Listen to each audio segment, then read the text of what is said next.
Hey folks, I'm Dan Wilson and we're here with another episode of Churn Bites. And I'm here today with Brian Polackoff. Brian, how you doing? I'm doing good, Dan. So before we dive in, can you give us a quick intro, who you are and what you're about? Sure, absolutely. So, my name is Brian Polackoff, and I'm currently the CEO of Churn Assassin. But before that, I started a business back in 2009, Verco. It was a B2B SaaS company, and we specialized in HR and learning management systems for kind of mid-market organizations. Sweet. So tell us a little bit about Bearco. What's the story and why was onboarding the topic of this episode such a big deal for them?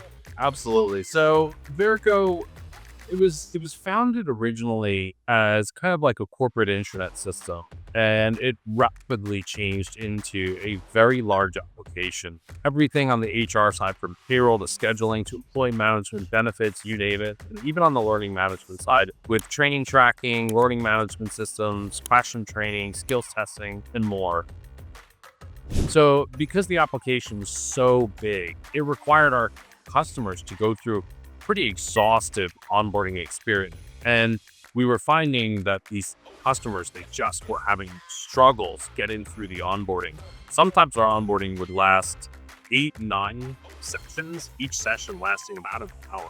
So it was an arduous experience for everyone involved. Wow. So lots of stuff to cover. What was it about the onboarding experience specifically that was such a hurdle for them and caused all the problems? So a lot of different aspects, as you'd imagine. So different companies wanted different onboarding approaches, but essentially we all consume information differently. Some consume better through audio, listening. Some need to kind of get their hands dirty and things of that nature. But essentially, there was so much content in our onboarding that needed to be delivered to the customer so that way they could adopt the platform and kind of be advocates of the system and become ultimately super users of the application.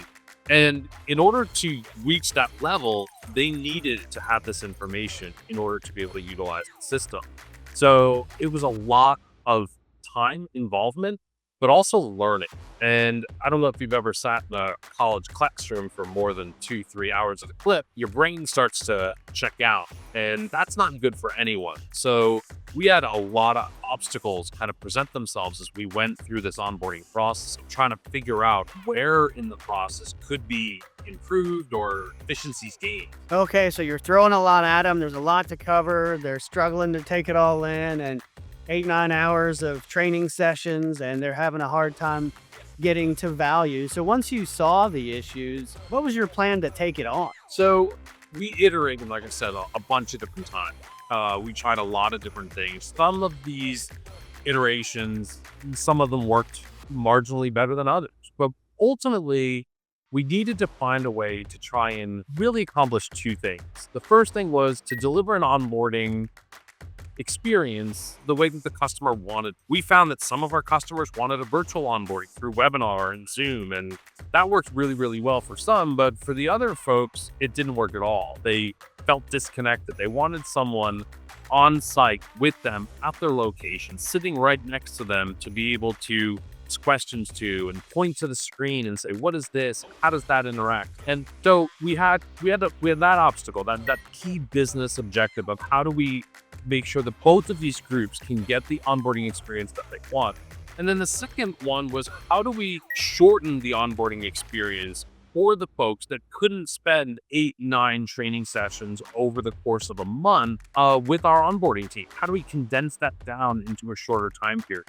So those were really the two objectives that we kind of ran at full steam to try and improve our onboarding experience. Yeah, so on one hand, you're letting customers kind of pick the format that's really going to work the best for them. And then on another hand, you're taking a look at your own processes and seeing how you can condense them down and make them shorter. I'm curious, like if you zoom all the way back out after you implemented these changes, like what was different about the business? So we noticed shortly after identifying these areas in onboarding that we could kind of tangibly fix. We noticed a lot of really positive things. Number one, we noticed our client adoption rate grew exponentially. We had more champions using the product. And these folks, they referred other folks outside. So our a referral network group. We also had clients that got through the onboarding process and they stayed with us, right? So we no longer had the high turnover within that 90-day sweet spot period right after onboarding stopped. And that was a big problem for us for a long time, was within that 90-day period, clients just, they wouldn't adopt the platform, and ultimately they just would cancel because they never adopted it.